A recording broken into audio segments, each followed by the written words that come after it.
ကဲအားလုံးပဲမင်္ဂလာပါကျွန်တော်ရဲ့တူရီမောင်ဆိုင် YouTube channel လေးကနေเนาะအားလုံးကိုနှုတ်ထွေးစွာပြန်လည်ကြိုဆိုလိုက်ပါရဗျာเนาะကျွန်တော်လာတင်ပြရတဲ့ဗီဒီယိုလေးကတော့မနက်ဖြန်เนาะ4ရက်6လ2026ကြာတာပရင်းနေ့အတွက်ကိုမဖြစ်မနေကြားမယ်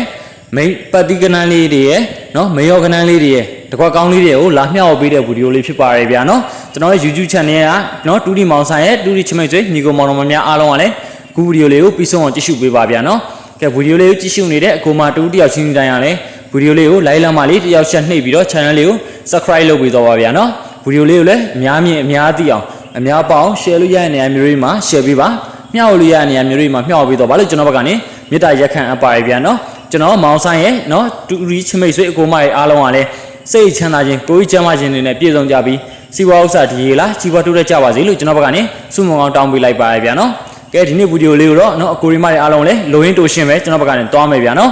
ကဲဒီနေ့မနက်ဖြန်4ရက်6လ2025ရှာသာပတင်းနေ့အတွက်ကျွန်တော်ရဲ့ပတ်တိလေးရတော့9ပတ်တိခွန်ပတ်တိပဲဖြစ်ပါတယ်ဗျာနော်9ပတ်တိခွန်ပတ်တိပါ9နဲ့ပတ်သက်တဲ့မေယောကနန်းလေးတွေကတော့91 93 98 59ပဲဖြစ်ပါတယ်ဗျာနော်ကြားတဲ့ကိုကြီးမတွေအားလုံးက comment လေးမှတ်မိပါဗျာနော်9နဲ့ပတ်သက်တဲ့မေယောကနန်းလေးတွေကတော့91 93 98 59ပဲဖြစ်ပါတယ်ဗျာနော်ခွန်နဲ့ပတ်သက်တဲ့မေယောကနန်းလေးတွေကတော့80ခွန်1ခွန်4ခွန်9ပဲဖြစ်ပါတယ်ဗျာနော်ခွန်နဲ့ပတ်သက်တဲ့မေယောကနန်းလေးတွေကတော့80ခွန်1ခွန်4ခွန်9ပဲဖြစ်ပါတယ်ဗျာနော်ကဲမနက်ဖြန်ကြာတာပရင်းနေ့အတွက်ကျွန်တော်ရဲ့လေးလုံးခွေလေးကိုသွားမယ်ဗျာနော်လေးလုံးခွေလေးကတော့3249အခွေလေးပဲဖြစ်ပါတယ်ဗျာနော်မနက်ဖြန်ကြာတာပရင်းနေ့အတွက်ကျွန်တော်ရဲ့လေးလုံးခွေလေးကတော့3249အခွေလေးပဲဖြစ်ပါတယ်ဗျာနော်ကြားရင် comment လေးမှတ်မိပါနော်